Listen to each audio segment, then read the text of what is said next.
Welcome to episode 1 of the Random NASCAR Driver Podcast. This week, our random number generator brings us to 1966, race 33 at Islip Speedway, and the 28th place finisher, Jimmy Helms.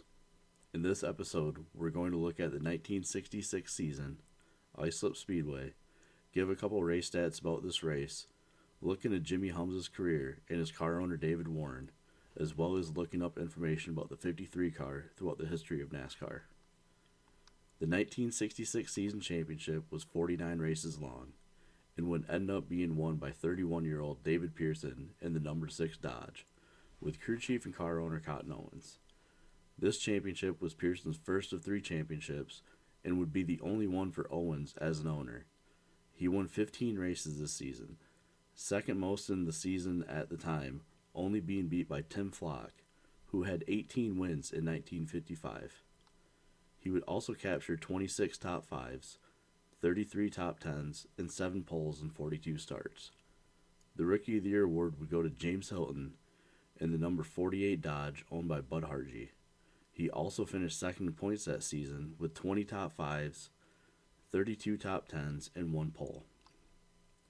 The most popular driver award would go to Darrell Diringer, who drove the 18 for Toy Bolton, 16 for Bud Moore, 43 for Petty Enterprises, 0 for Reed Shaw, 86 and 88 for Buck Baker, 24 for Betty Lilly, and the 15 for Junior Johnson. He would also collect 3 wins, 7 top 5s, and 9 top 10s. This was his first and only most popular driver award. This season, NASCAR allowed the return of the Hemi engine. Ford would introduce a new 427 engine, but after they started the season strong and very dominant, NASCAR would hit them with a weight penalty, effectively giving them a 400-pound weight disadvantage. This made Ford boycott NASCAR for the season and withdrew financial support. Some teams this season would still run Fords. Race 33 would be held on July 16 at Islip Speedway in Islip, New York. This was the 4th race in a week span and the 6th race of the month. 29 cars started this race and only 13 finished. Starting on pole was Tom Pistone in his self-owned number 59 Ford. He would lead the first 146 laps before being overtaken by James Hilton in the 48.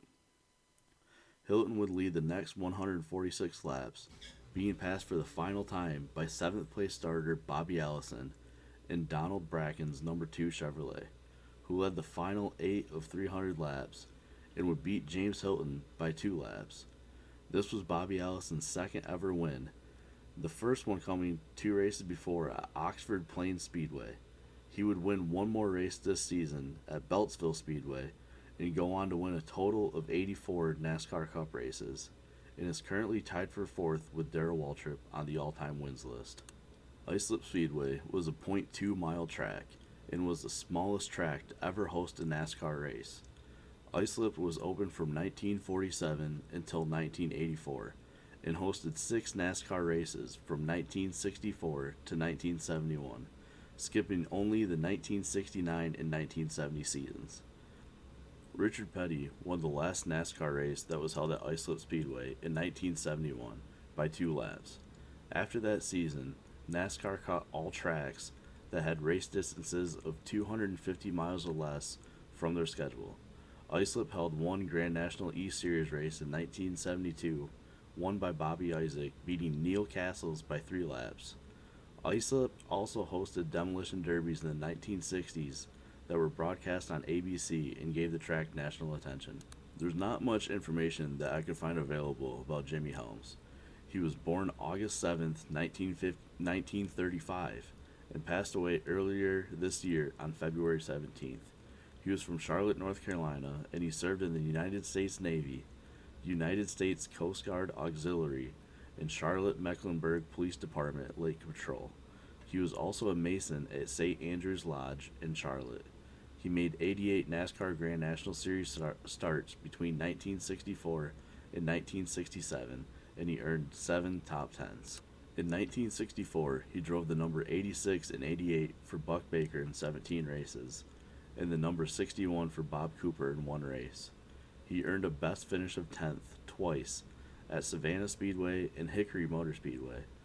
That season, he was also listed as crew chief for Neil Castles, who was also driving for Buck Baker in the 86 and 88. Helms was listed as crew chief for Castles in some races that he was even driving himself. In 1965, he drove the 98 and 48 for one race each, the 97 for Gene Klein in 2 races, and the 53 for David Warren in 36 races. He had a best finish of 6th at Langley Speedway. On October 17th at Charlotte Motor Speedway, Helms was involved in the fatal crash of Harold Kite. On the second lap of the race, Rock Harn, Sonny Hutchins, and Frank Warren got together in the third turn. Kite slid his car sideways to avoid the wreck. Jimmy Helms went low to avoid. Kite slid down the banking right into the path of Helms. Helms was unable to avoid Kite and hit the driver's door of Kite still about full throttle. Kite suffered massive internal injuries and a severed leg. He would go to the infield care center, but lost so much blood that he had very little chance of survival. At 43 years old, Harold Kite passed away as the doctors worked to save his life. In 1966, Helms drove the number 60 car once, the 96 for Homer Odell once, the 73 for Joan Petre twice, and the 53 and 73 for David Warren in 25 races. He earned a best finish of 13th twice that season at Beltsville Speedway and Smoky Mountain Speedway.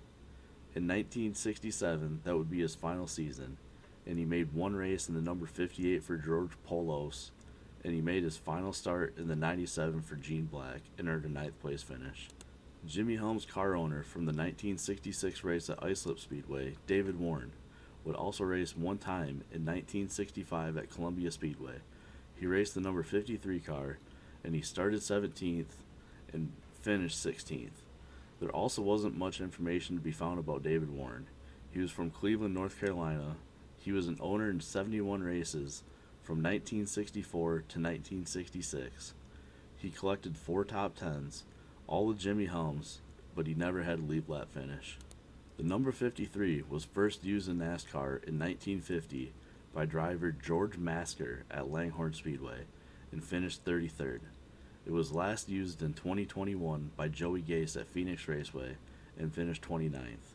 This number has been used in the NASCAR Cup Series 297 times, collecting only one win by Bob Burdick in 1961 at Atlanta International Raceway.